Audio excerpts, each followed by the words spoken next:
Don't forget to like and subscribe. We got a couple of stories that we are going to talk about regarding Israel Adesanya's victim of a hate crime.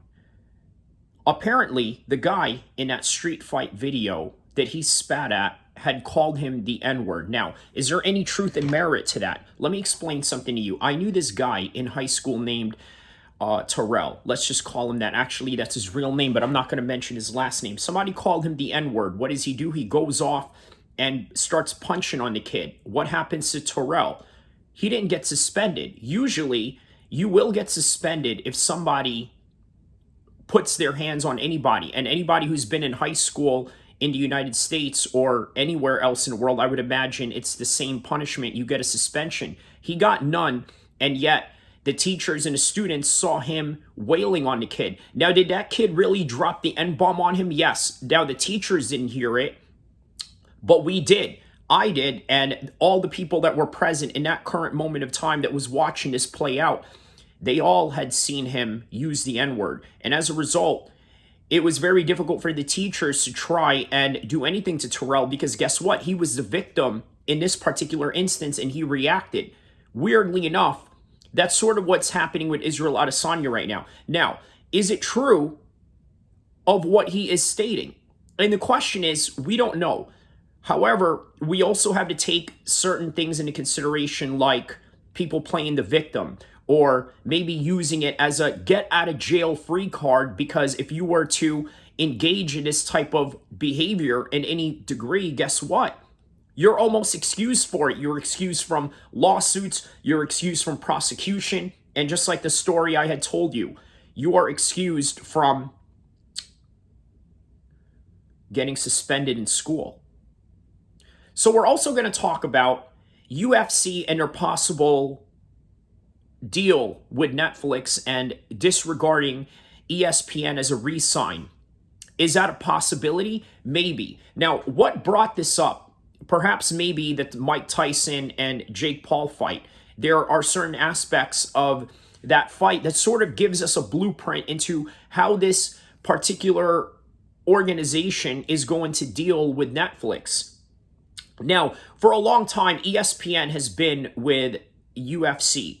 And this particular partnership did nothing but really create legitimacy with the UFC in terms of giving them a legit space in sports, in mainstream sports to be exact. You look at ESPN, who else do they have in there? They got NBA, Premier League Soccer, depending on what team you follow. You got the NHL, you got everything, and including the UFC, PFL is also part of that, but UFC is obviously the main MMA organization within that particular network. So we're going to get into that as well. We're also going to get into topics of UFC's Noche that has happened, that is going to happen this week. What are some of the drawbacks that they are facing right now and some of the challenges that the UFC is sort of experiencing as a company? Being that they had to put down $16 million all the way to $20 million and having the help of the Saudis on top of it. Now, it's a little strange. You got the Saudis who are basically paying for a Mexican event on Mexican Independence Day. I mean, to be honest with you, it's very similar to if, let's say, a bunch of rich Arab guys had decided to own a bunch of taco trucks. Now, obviously, tacos are not exclusive only to Mexicans in terms of hustle or way of business or creating some sort of food venture in their ambitions in the restaurant business of some sort, right? So it's not exclusively for Mexicans, it's for everybody, but the UFC is competing on a Mexican Independence Day, by the way, the same day as Canelo. We're going to get to all those topics, but the main topic of all is Israel Adesanya and a victim of hate crime. Let's get to it. Start with Izzy. Hand to the Bible. I have not watched this. I only read one thing, which was that Izzy is claiming that... I have not watched this either, which is why it's great. It's always great for me to come in here and react to Jesse on Fire content simply because I think that he brings a lot of good information and satire and comedy along the way.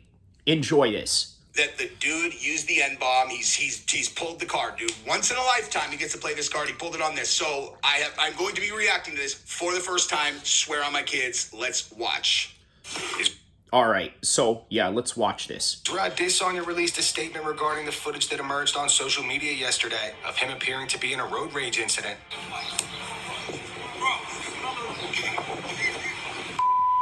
Now, obviously, right here, it's the same thing that is going on. You've seen the video where it is in front of his McLaren. He gets into it with the guy. He tells the guy to back off. Yeah, that same video that's playing right now.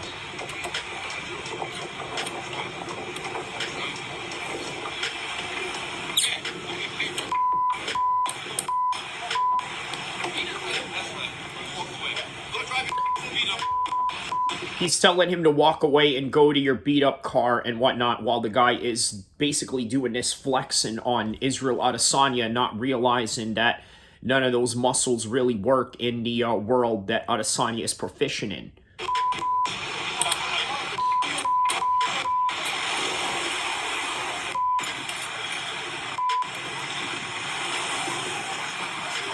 Damn, so someone just enhanced the audio. I had not heard that part. I mean, I watched the video. I did a video about it. But So far, I haven't heard the N-bomb or anything like that. But let's continue on and see where this escalates. I just heard this for the first time that Izzy goes, go drive your beat up piece of shit home. Like, Izzy's punking him on his car. You know, like, hey, here's my whip. There's your whip. Now, it's petty and it's kind of like elitist, you know, to do that. However, it is a pretty big own. You know what I mean? It's like, we're the same age, dude. How come I'm driving this and you're driving that? I didn't grow up with money. Did you grow up with money? Look at what I did with my life. But now, you got to understand something, right? Every time you get into a conflict or some sort of argument with somebody, I swear to you, money always comes into the mix. You want to know why? Because it's the way that you measure yourself to the next guy. Now, why are some content creators calling out, let's say, screen names, or let's say channels or profiles that don't have pictures? Well, for one, the reason why they don't like that, or why they say that, I personally don't like that. You're going to come in a chat and start talking smack and you don't even have a profile pic. Well, you're a coward in my view, but why do we view that as cowardice? I'm going to tell you why, because we got nothing to go off. We don't know what you look like. We don't know what kind of low-hanging fruit we can attack you with. And obviously, Izzy is in front of this guy. The low-hanging fruit is that he's shorter than him. Yes, he's buffer. He's hugged up in comparison to Izzy. But Izzy is obviously the professional fighting athlete among the two. But nonetheless, it's always a low-hanging fruit. And your car, your house, and everything else is going to be used against you within those arguments. And that's just something people have to understand. It's just what humans do. They are going to pick at the low-hanging fruit. I did not hear him use any N-words.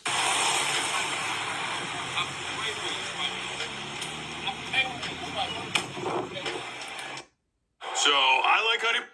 All right, a little commercial there, of course. Here we go. All right. Izzy went on to say, I'm extremely disappointed after an incident on Wednesday when a random member of the public stopped his car, racially abused me, and challenged me to a fight. All right, so those are the exact words. I am extremely disappointed after the incident Wednesday. Random member of the public stopped me in his car, racially abused me, and challenged me to a fight. Now, all of this is true, but what about the racially abused part? Now, obviously, this camera was playing at a time when they were in mid-combat or mid-conflict. So there's no context behind what had happened before or after or anything in between. So let's just keep that in mind. We have been in contact with the police and will be pressing charges on Wednesday. Oh my goodness. So Israel Adesanya is pressing charges. Now, this is what's shocking about this whole entire ordeal, okay? You got to understand this.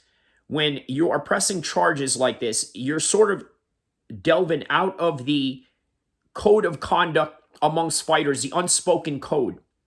This is the reason why Colby Covington was called a snitch. Now, I don't know if Israel Adesanya had ever criticized Colby Covington for, let's say, calling the Sydney police on Fabricio Verdum for throwing a a boomerang at him, or Jorge Masvidal snuffing him even weeks after their main event fight at a Miami steakhouse.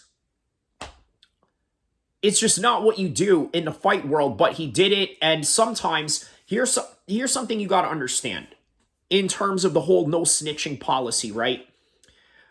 In the LA gang world of, let's say, influencers and media podcasters and YouTubers, there's this guy named Big U, right? He was obviously the manager or the gang leader of Nipsey Hussle's Rolling 60s gang in LA. Recently, he got into it with a woman at a hotel, right? And he said that he was going to call the police on her simply because the woman was accusing him of doing something horrendous, right? So, in other words, he wanted to save his butt by calling the police himself. But guess what? You're a gang leader. You can't do this. Just like you're a fighter, you can't go out and press charges on civilians just because they try to pick a fight with you. You either fight that person or you walk away or you humiliate that person verbally, but under no circumstances do you press charges on him, at least within the imaginary rules and the honors amongst thieves with what fighters have going on, if there is such thing of that kind of ethos or way of thinking. Thursday morning, I was leaving a cafe on K Road when I was passing a car slowed, and an occupant began yelling racial abuse and challenging me to fight. So once again, I said there was no context behind before the camera started rolling. So this is Israel Adesanya's accounts on that matter. Now, again, it is possible that he might have yelled the N-word at him, but then it's also possible that Israel Adesanya is just making this up in order to somehow justify his actions to any degree. But let's find out. I smiled, waved it off, and continued to my car. The vehicle stopped, and the abuse continued. I again waved it off. The car then parked, and the passenger got out, approached me aggressively, continued his torrent of abuse, and demanded I fight. What an absolute fucking idiot this other guy is, dude. I mean, really an idiot, right? You guys seen my first video that I did regarding this particular topic, right? Obviously, I'm doing a different topic on this right now, along with other topics that are going on in the world of MMA as well. But this is the main event for this particular video. Why? Because, like what I said and mentioned in the previous video when I shot it in Broderick, right? The Israel Adesanya getting into a street fight situation, right? The last video I did previous to this one. I talked about how there's a lot of guys out there that have an overinflated attitude of what they can do in a fight. Now, most guys who, let's say, train in the gym or only do bodybuilding or anything like that, they're going to have an advantage over normal people. But to trained individuals, somebody like myself, who's not even a pro UFC fighter at the current moment of time, somebody like Jesse, who is not a UFC fighter, never had an MMA fight, but trains jiu-jitsu religiously, I think these guys would have a problem. And even worse with somebody like Israel Adesanya, who is a world-class fighter. Not very smart, but he wasn't very aware of his situation, and that's just that. I mean, there's no reason for me not to believe that the guy was being aggressive towards Izzy and every other. I don't know, dude. I just default to the like. Well, I tell you what, I'm going to beg to differ on that a little bit. There is a possibility that perhaps maybe Izzy was the aggressor, but then again, we never know. 50 Cent did say one time that it is never the rich guys that start the fight. I was going to drop the N-bomb, but because, yeah, that's exactly what he... Anyways, yeah. Rich NIGGAs don't get into fights, according to 50 Cent. Obviously, Israel Adesanya is the guy who has more of the money and the superstardom in this situation. Why would he start a fight? And on top of that, he's a mixed martial artist who understands his responsibilities and power at that. But you never know. Really, did they call you an N-word? But the rest of the story is unbelievable. And again, you want to know why it sounds believable is because there are people who are that sorry, who are that insecure and pathetic that they would see someone their own age driving a car like that and they'd be like, oh, hey, dude, like, it's like they can't deal with it. You know, they can't deal with it that he's beating them in life by so much. And they're like... Now, this is a great comment by Jesse right here. It's very true. There are a lot of people out there, especially guys my age. You got to remember, so right now I'm 39 years old in this current moment of time as I'm making this video, right? I was in my 20s in the mid 2000s, okay? LeBron James was coming up at that time. I'm the same age as LeBron James, the same age as Ronaldo, Cristiano Ronaldo, the same age as Nate Diaz. All these guys, the same age as Mark Zuckerberg. All of these guys are highly accomplished within this age. Now imagine, put yourself in my age range position during the mid 2000s when we saw somebody like LeBron James doing it up in the NBA after high school at a very young age, already playing ball at the highest level and then getting massive amounts of sponsorships and massive amounts of cash that he gets from the NBA and his team and everything in between. I'm telling you right now, if you're not secure about yourself or your accomplishments or anything like that, you're going to feel some kind of way. You're going to look at this guy like, man, he doesn't deserve that or this and that. Even Andrew Tate, he's mentioned how living in England, he would be at the bus stop with his buddies at a young age and they would see some random guy who he feels was not worthy for whatever reason, maybe because they're fat or maybe because they're just not up to the standards that Andrew Tate would view as a man. And he said to himself, hey, you know what? If he can do it, why can't I? Why can't I go out and do it, right? So that is the reality of this situation. You're just going to feel some kind of way when you see a guy your age doing it up and you're not. But again, that's for all of you who want to live in that world of keeping up with the Joneses. You're just never going to be happy that way. You just got to be happy with the lane that you have going on and be happy for others while trying to better yourself in the best way that you know how. Because we all have our own challenges, right? We all have our own goals and ambitions. We all have our own realities. For example, is it ever going to be a reality for Israel Adesanya to become the Prime Minister of New Zealand? No. For Conor McGregor, it's probably more of a possibility, but that right there has some limitations on the reality of that particular subject. However, you got to understand that, okay, you know what? If let's say you work at McDonald's or Burger King, right? And the best thing that you can do is maybe get another job after that or just work towards managerial positions. You have to learn to be happy with that. You can't look at other people and say, oh, you know what? He's doing better than me, so I hate him or this and that. I'm telling you, comparison is the killer of all joys, but at the same time, when it comes to low-hanging fruit, conflict, and argument, guess what? It's the first thing that you're going to bring up towards your enemy or the person that you are in conflict with in that current moment of time. Like, I'm going to go beat him up because that in some way makes them the winner in a game that no one is playing with each other, you know, at the time, except it's in your mind. And that, by the way, keep that in mind when we talk about Ian Gary. The unconscious game between men, you know, until you break out of that thought process, which is like, he's like, oh, he's got a nicer car. I don't like that. Well, how about I go whip his ass? Hey, how do you think that would have gone, dude? Well, you know what? This right here is really a reality amongst, well, I'm just going to say it right, in the urban community, right? Especially in the urban community. Now, obviously, this is a different setting. It wasn't like Israel Adesanya was in the middle of the Bronx or Compton or in a predominantly African-American neighborhood where people hate on each other for one reason or another. No, this was a white man who was from New Zealand, and quite frankly, it's still the same type of circumference. These are two New Zealand guys. One guy is doing it, the other is not, and that's just a reality of it, and he's going to feel some kind of way. Hey, is your name Drickus Duplessis? Oh, it's not?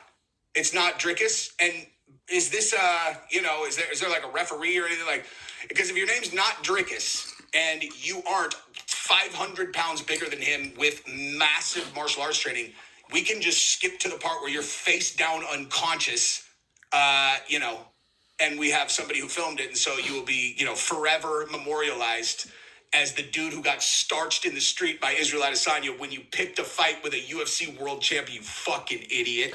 And again, here's something you got to understand, right? Now, a lot of people really have no idea who any of these guys are if you don't watch mixed martial arts or MMA or anything like that. him. I tried to de-escalate the situation repeatedly. As he got closer, I asked bystanders to call the police. He then entered my personal space and I felt threatened. To protect myself, I became more forceful in my language and defensive. Though he paused, the abuse continued, so I left him with some choice words, cautiously moved to my car and drove away. It's ridiculous that I can't buy a pie after training without some idiot screaming despicable things and asking for a fight while his mates film him from the sidelines. Threatening violence is no joke. It's very dangerous, and incidents like this must not be glorified online. I hope in the future people say something rather than get their phones out to film.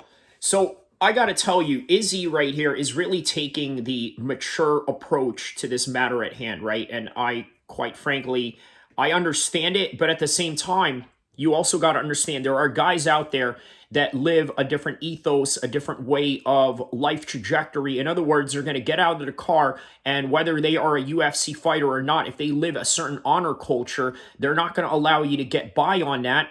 And they might be liable to putting their hands on you in any kind of way. Now, Israel Adesanya is in a different category, right? He has nothing to prove. He's not a gang member. He's not this 15-year-old kid that feels like he has to prove something to the world or anything like that. That I understand. But you also have to understand there are guys out there that are going to take this matter at a different circumstance. Now, on the other side of that, here's something that's really important, worth bringing up, right? Israel Adesanya is very much in tune with the African-American urban community in the hip-hop space of America and the UK, right? It's important to know that. So how will all these other rappers look at him? Well, I can honestly say that there are some that are going to look at this and frown upon it because, let's just be honest, there's an inherent distrust towards the police force from the African-American community, if not black people around the world. So it's going to be looked down upon to a certain extent. On that same circle of, let's say, gangsters and thugs and honors among thieves types of culture, there are people that are going to say, well, you know what? Israel Adesanya is not a gangster. He's not a gangbanger. He's not a hustler. He's not a person that's living a life of crime. So therefore, his entire involvement with the police in this matter, he has every right to do that because he is a law-abiding, tax-paying citizen of New Zealand. And those are the two schools of thoughts that I'm presenting to you of how this is going to be perceived and looked at. An anonymous eyewitness at the scene gave a statement. This was allegedly the person that filmed the whole interaction. They said, I immediately recognized him. And from what I witnessed, I was quite disappointed to see him acting in this manner in public, swearing and spitting at the other guy and grabbing his privates. As a public... So this is interesting, right? This guy is saying that, yeah, he was unimpressed by Israel Adesanya's behavior. Here's the problem, right? I think there is a serious problem when we only judge the action of the person, of them being triggered, rather than looking at the whole entire situation. I think it's a little bit unfair, but unfortunately, that is how the world works. They only will judge you by your first impression, and that is the unfortunate thing about this so-called anonymous witness that filmed the entire incident. Public figure. I expected more from someone who represents New Zealand internationally. So he then goes on and says, as a public figure, I expected more from someone who represents New Zealand internationally. Now, this is strange, considering that Israel Adesanya did the right thing in terms of what a civilian should do, which is call the police and ask for assistance, and better yet, create some kind of police profile that if anything was to happen, he would not be at fault, right? But yet this person goes on to say, I expected more from someone who represents New Zealand internationally. Now, what exactly do you expect from somebody that is being provoked? And I'm going to show you Jesse on Fire's facial expression on this one real quick. Look at that. That's his facial expression to this particular statement, okay? And rightfully so. I mean, come on now. That right there is... Come on, as a public figure, I expected more from someone who represents New Zealand, but I'm going to try to be objective about this and not put my feelings into it. And that's good. Oh, God, I hate that, dude. I hate that. Now let's listen to Jesse and hear why he hates it. That's like my biggest pet peeve in the world. I hate that. Okay. Now, I will use this as a moment of learning for some people. Okay. There's been like a lot of people have always when I met with when I did an interview with James Lynch as an example, and he's like how do you how did you build the network that you have inside the combat sports community? You know, like did you have friends that beforehand? I'm like, no, man. It is so simple. It is so simple. All it is you just treat them like you would treat anyone else. Like you just turn off the part of your brain that normally would go, oh my God, that's a celebrity. That's a pro athlete. It's like, I know exactly what he's talking about. I've experienced this when I first trained at Team Alpha Male Gym, right? I noticed there were all these big names that I've seen on TV a few times. You've had Anthony Pettis come down there with his brother, Sergio Pettis. You've had Clay Guida, obviously Chad Mendes, TJ Dillashaw, Cody Garbrandt. All these are big names in mixed martial arts. Joseph Benavidez. And there is a part of you where you are going to get starstruck. A few times I had an NBA champion, Kenny Thomas, come and train there. Oh my goodness. And many other gyms that I could name also where I've trained with some real top names and whatnot. I know exactly what Jesse is talking about. A lot of these guys outside of the world of mixed martial arts, they get treated like that. But when they're in the gym, they get treated like everyone else. And as a result, it gave Jesse an easy entry into networking with these people. no, that's just a dude, that happens to fight and made it all the way to the UFC. They are no different than anyone else. And so they're so not used to people just being able to be normal with them that when you are normal, then people are like, oh, what's up, dude? Let's we should continue to talk because most people I meet make me uncomfortable because they can't be normal around me. Literally, it's that simple. Just be normal, And as such, I look at a thing like that. It's like, I expected more from him. You're all, what the fuck are you talking about? That dude. So you expected more from him, meaning that what a lot of people expect out of you nowadays is they expect you to be a pacifist, right? In other words, they expect you to take the high road. I understand that. There is strong merit to that reality, right? You do have to take the high road at times, but man, sometimes you got to understand that you're a human being, right? People think that, okay, here's the thing, right?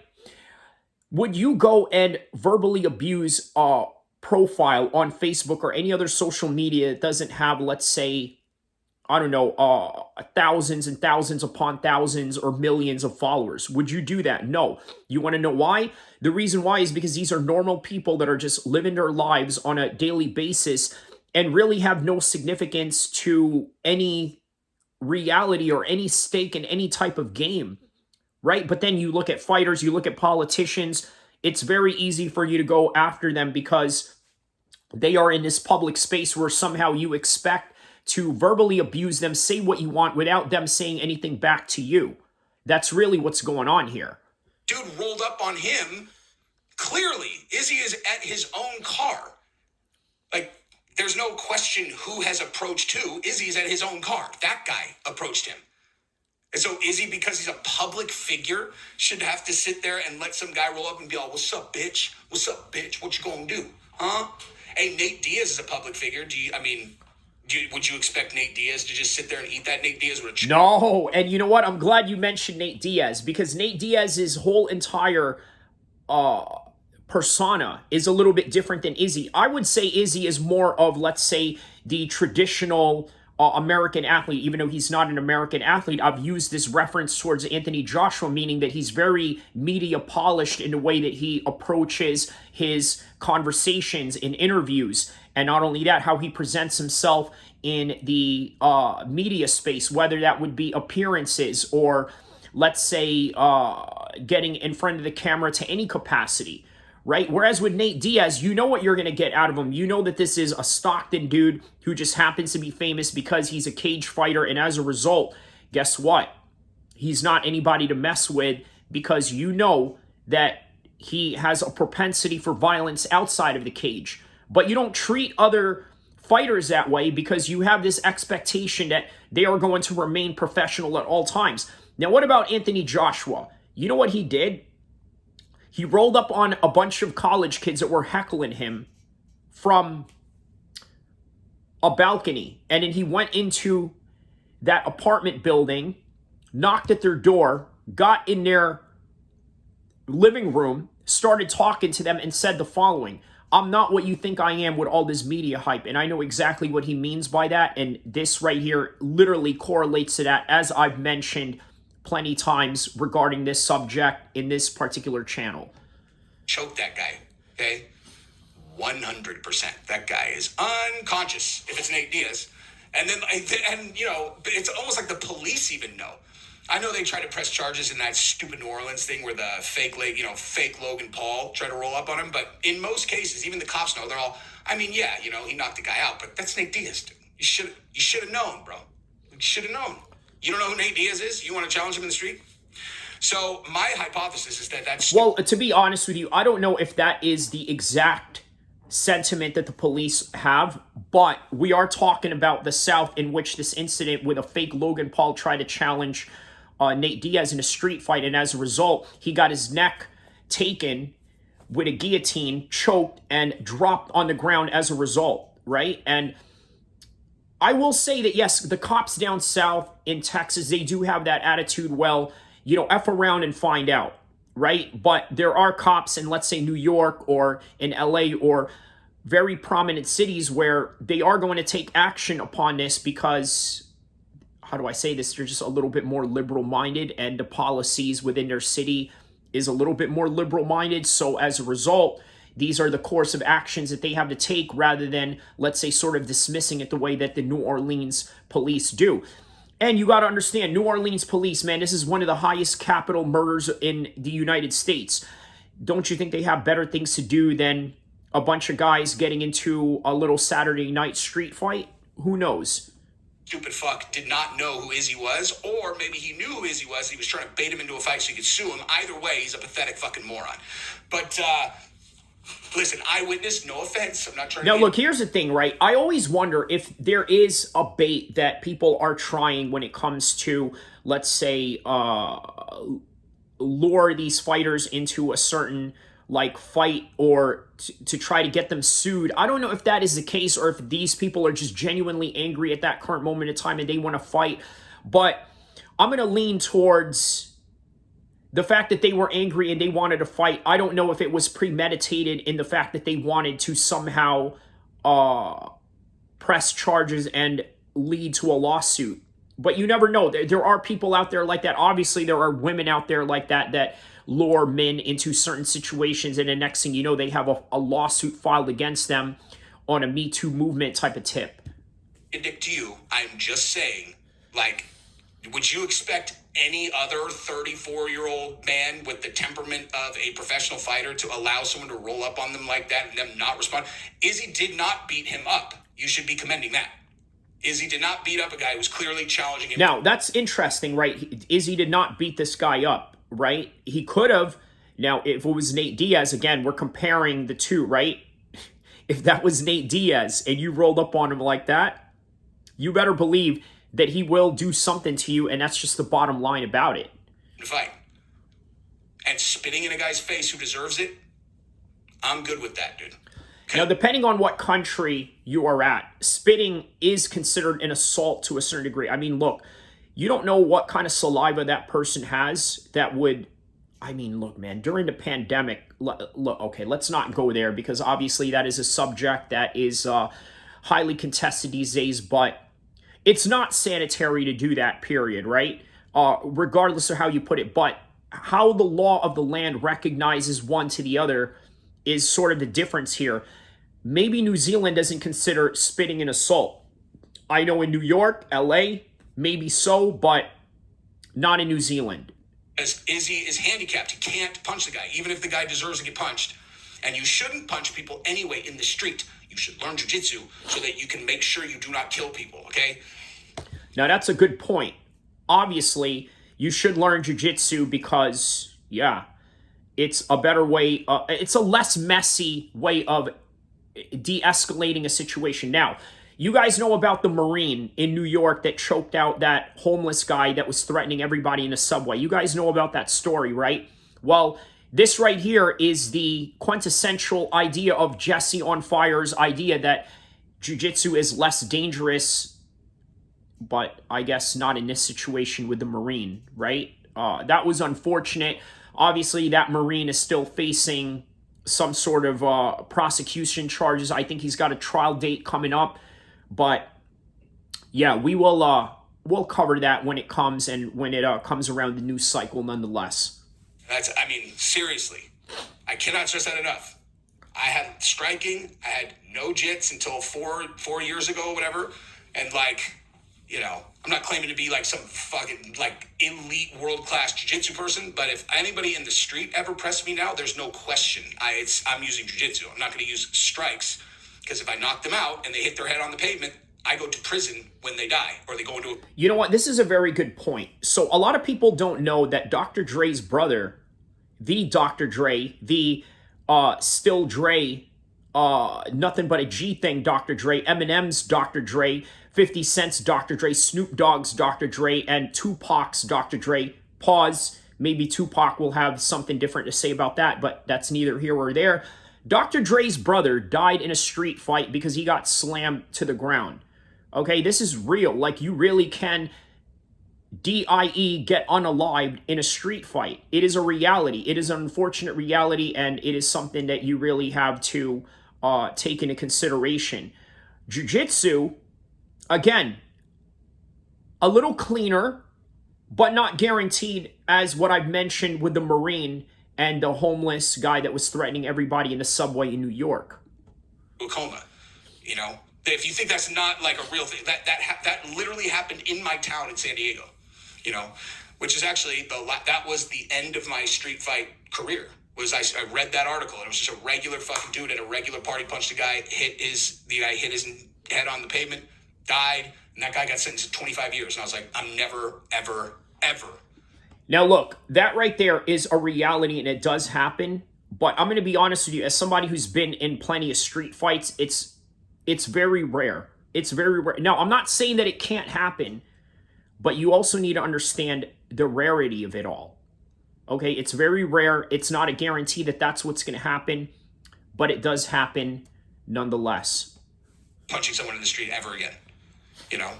I remember that because that week I knocked someone out in sparring by accident, you know, with a headgear on. And then I read that article, and I felt like God was talking to me. It was like, don't do it. And I've never punched someone in the street since. I'm also much older.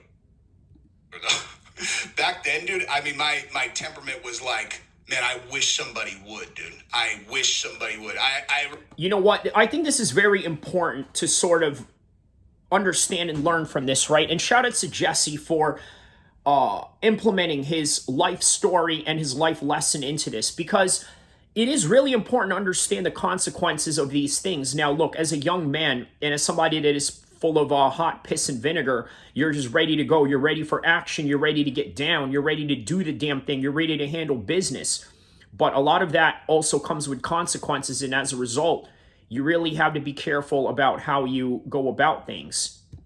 Remember my ex-girlfriend, the one that I was dating before Gabrielle, she was out with a bunch of people that she worked with, and some dude spit in that guy's face, like one of her coworkers. A dude spit in his face. That's so random, actually. I didn't even... Anyway, spit in his face, and she told me about it. And I remember I was getting a tattoo at the time, and I was talking to the tattoo artist, and I was being completely genuine. I'm like, fuck, dude, I've been walking around for years, like, please spit in my face, dude. Please spit in my fucking face. I was totally serious.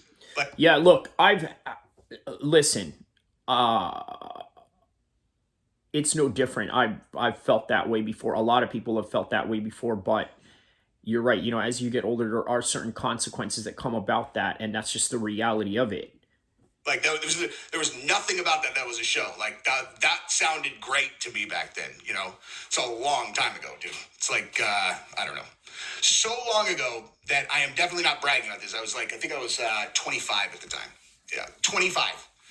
Now, no, I am definitely not looking to fight anyone ever. All right, now let's move over to All right, so now with that in mind, let's go into the next topic at hand. But first, before we go into the next topic at hand on the 40-minute mark of this video, I just want to say that yes, street fights happen. You have to be very careful and you have to understand the caution that comes with it, but you also have to protect yourself in legal matters, not just in physical matters, and that is the most important thing that you can take out of this story.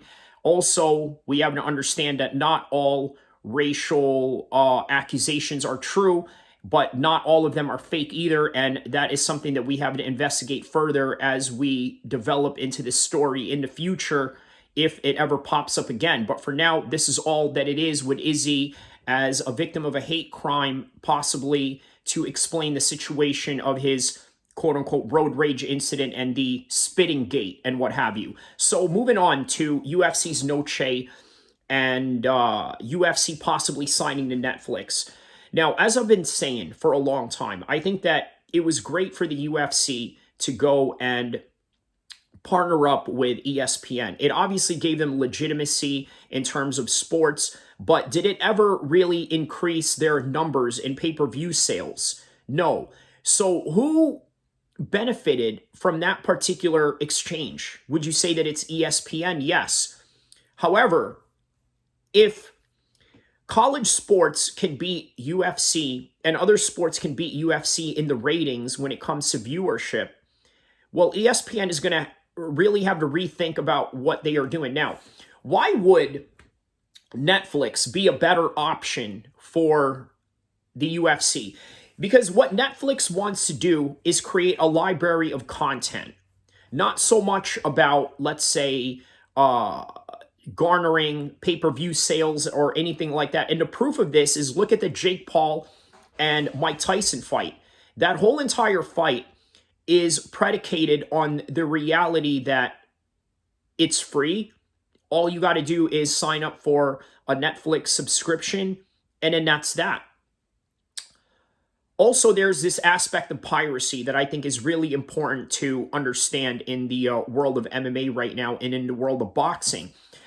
The Sheikh of Saudi Arabia had decided to lower down all the prices for these boxing pay-per-views. And as a result of lowering down these prices for boxing pay-per-views, the intention of Turkey Al-Sheikh is to lower piracy. Now, what about Dana White? What is his solution to lowering down piracy in the world of mixed martial arts and boxing? His idea is he's going to go and prosecute them. I remember during UFC 257 Fight Week, Dana White had an interview with Nick Pete. I'm sorry, not Nick Pete, the other guy. Yeah, you know, from the Fight Disciples, from the TNT Sport guys, Adam Catterall, Adam Carroll or Adam Catterall, that guy. He said to him that we are monitoring this guy's phone.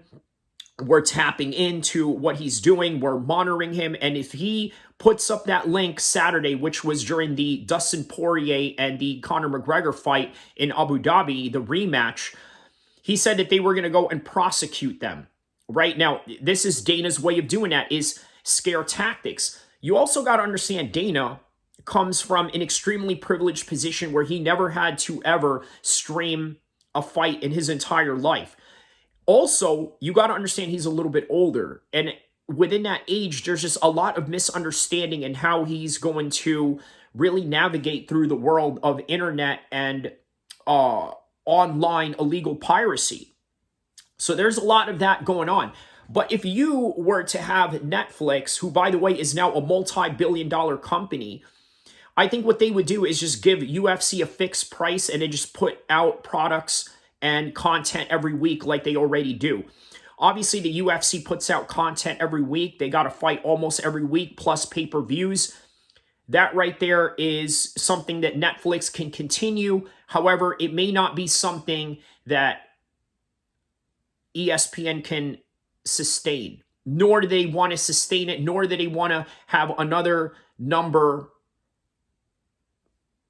that is really just, I don't know, how do I say this? Like trying to find a needle in a haystack. Look, you go on ESPN Plus, that literally what is like, right? It's literally like a needle in a haystack looking for the UFC events. And then on top of that, if you're interested in other sports, maybe UFC is not your top priority, certainly not PFL. But it's really going to be interesting to see moving forward if the UFC will continue with ESPN. But I'm going to make a bold prediction right now and say that I think there's a great chance that they either make a deal with Netflix and leave ESPN altogether, or continue a certain partnership with ESPN while also doing a merger with Netflix. You also got to remember, around the world, the UFC has multiple TV deals. Okay, you believe it or not, Dazn in Italy covers the UFC, and maybe other South American countries as well. They cover the UFC in the Dazn network. Dazn is known in the United States and Great Britain as Matchroom Boxing, Boxer, Sky Sports, Product Boxing, and all of these things in between, right? But not the UFC. However, in different countries, they do cover the UFC. Now, what about Fox? Fox Sports, believe it or not, is still with the UFC in the South Pacific region, in particular Australia. They still cover UFC fights. And I don't mean cover as in like within their news settings or anything like that. I mean literally have post shows in Fox Sports, and that is in Australia, believe it or not. So speaking of which, this sort of leads us into the final topic of this particular video, which is UFC's Noche that is going on this weekend. First of all, before we go on and talk about this weekend's fights, let's talk about the fights that are within this weekend, right? And then let's talk about where this fight is going to be in terms of its production and in terms of its presentation to the world. So the card, believe it or not, is opened up by Raul Rojas Jr., 9-1 right now. By the way, he's an 18-year-old prospect phenom taking on Quayling Aurora. And then Joshua Van takes on Edgar Chairez. Yasmin Dugaray taking on Ketlin Souza. Manuel Torres taking on Ignacio Bahamondes. Irene Aldana taking on Norma Dumont. And on the main card, you have Adi Osborne. How about this? Opening the main card against Ronaldo Rodriguez. Daniel Zellhuber taking on Esteban Rabovich. 13-1 right now. The exciting Diego Lopez taking on Brian Ortega. That's going to be an exciting matchup. And then in the co-main event of the evening, Alexa Grasso taking on Valentina Shevchenko. Highly anticipated rematch. Sean O'Malley taking on Merab Devashili in the main event, which, by the way, I got to be honest, doesn't really seem like there is an attachment to the Mexican culture in the main event. And the main event, believe it or not, is the biggest fight of them all, not including Alexa Grasso and Valentina Shevchenko, and also the Brian Ortega and Diego Lopez fight, which, by the way, is going to be a banger in and of itself, because these guys are susceptible to really going out there and putting it all on the line, right? That is a possibility for Brian Ortega to do exactly just that. All the other names that are in here, a lot of them are subpar, prelim, main card level fighters, and then some that are not, especially the ones that are in the main card. Now, no disrespect, we don't know Daniel Zellhuber yet. We don't know Esteban Rabovich. We know Adi Osborne. He's been around. Ronaldo Rodriguez is sort of new in that. So there's a lot of unknown Mexican fighters here. And they're using this card to compete against a very well-known Mexican boxer in Canelo Alvarez. Now, what's crazy about that fight is sort of very similar to the Sean O'Malley Merab fight. You want to know why? I don't mean the technical aspects of it or the accolades and the resume behind Berlanga and Canelo and Sean O'Malley and Merab as being similar. No, I don't mean that at all. What I mean is that it is an main event that was forced due to the fact that they had an event going on for September 14th, because obviously it's a big Boxing Day for many Mexican fight fans. It's a date that Canelo has fought in several times. He's either going to fight in May or he's either going to fight in September, and here it is. It's forced. Nobody was really asking for Edgar Berlanga, even though I truly believe, and check out the video that I made for Edgar Berlanga and Canelo Alvarez. Also, my breakdown for the David Benavidez and Canelo fight. it's not a disrespect or anything like that, but they put him there for symbolism. Same thing with Sean O'Malley. Why did they put him there? Not so much for symbolism, because obviously there is no symbolic ties that he has to the Mexican community of any kind. But what Sean O'Malley has is superstardom and being available at the right place and at the right time. And Berlanga is also that guy as well. He is at the right place at the right time. So therefore, they had to really put all these fights together as a result of that. So now, let's get to the bottom of the money that they are going to lose out on in this particular fight. Obviously, they spent $16 million to get this fight ready right now. The spear, there's a lot of questions and a lot of uncertainties as how this is going to go. The presentation of it, how it's going to be relayed to the world, how it's going to be presented. It's very much unknown at this point. The only people that truly know is Dana White and the production team behind it. We know that there's going to be an extravagant movie chapter type of scenario where they're going to play a cold open video every other fight or in between fights and convey the message of Mexican combat sports and its history. That's literally what they are shooting for in this particular event. Now, it's very grandiose. It's one of those things that the UFC doesn't normally do, but they have the help of the Saudis with whatever financial discrepancies that they're going to face. And it's a very big help. Now, why are the Saudis doing this? They know that this fight, this main card, and this whole entire card of 306, UFC's Noche, is a possible failure. They know that in terms of numbers, but they're going to do it anyway because the UFC miscalculated this whole entire event that they were going to do. They brought in the Saudis to bail them out, but what's in it for the Saudis? Creating more UFC fights within the region of the United States while using Riyadh Season as the main sponsorship of these events. That's what's in it for them. So anytime you open a business, you're always going to lose out. Whether you open up, let's say, a cookie shop, or whether you open up, let's say, a tire shop. In the first month, you're not going to get the returns that you are looking for. You are literally spending your investments in hopes that this investment is going to pay you back double of whatever it is that you made. First, you make the overhead. And then after the overhead, then you start collecting the money from the investments that you made. And then eventually you're starting to make more money than what you have previously put in from your investment. And then you double and triple that.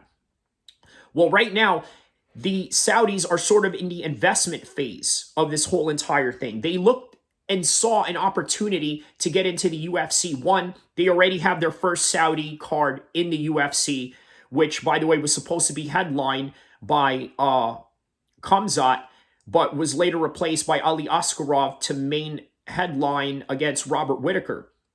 Now, that was a success for a fight night that it was, but it was sort of the beginning of the start of this beautiful relationship that they have going on. So now they bailed out the UFC and UFC's Noche. The UFC is not going to forget this.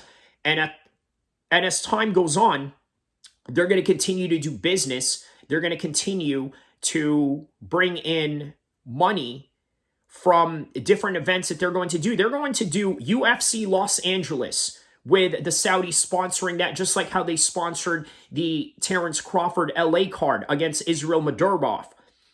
They're going to do the same thing for New York cards. For all you know, if there is one way that the Saudis are going to make, let's say, John Jones and Aspinall, they would have to pull out their money from their own pocket and pay John Jones what he deserves or whatever it is that he requests.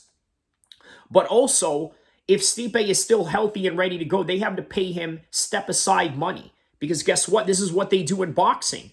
Whenever they want a fight to go on, there's been a lot of step-aside money that people pay just to, let's say, make the mandatory challenger go away so that they can put on a fight with a much more lucrative name to any degree, right? And right now, Tom Aspinall and John Jones are in demand. Who is capable of making that right now? The Saudis. How about Francis Ngannou versus John Jones? Who's capable of making that right now? The Saudis.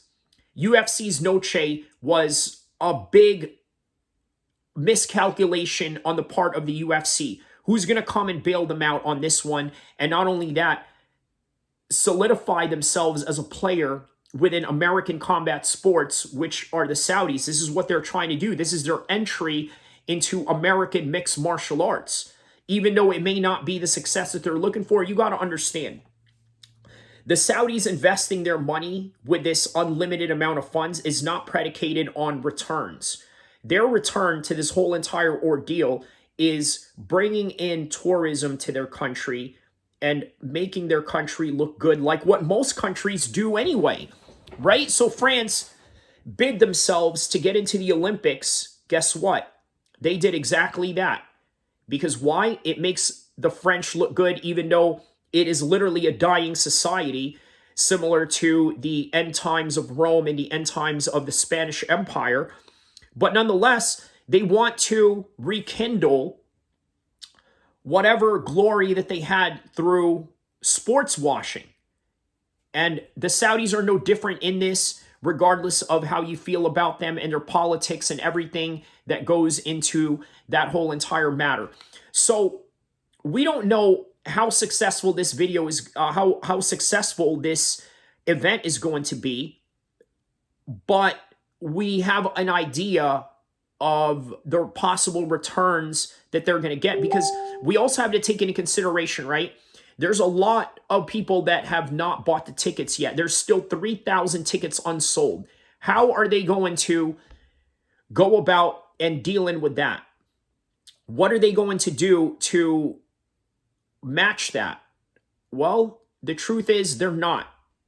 They wanted to do this because they thought it was a good idea for the spear, but I think it's also a good idea to sort of sabotage what Canelo has going on. Look, Oscar De La Hoya said that he was going to go to the UFC Noche card, then the Canelo card, which is across the street, mind you.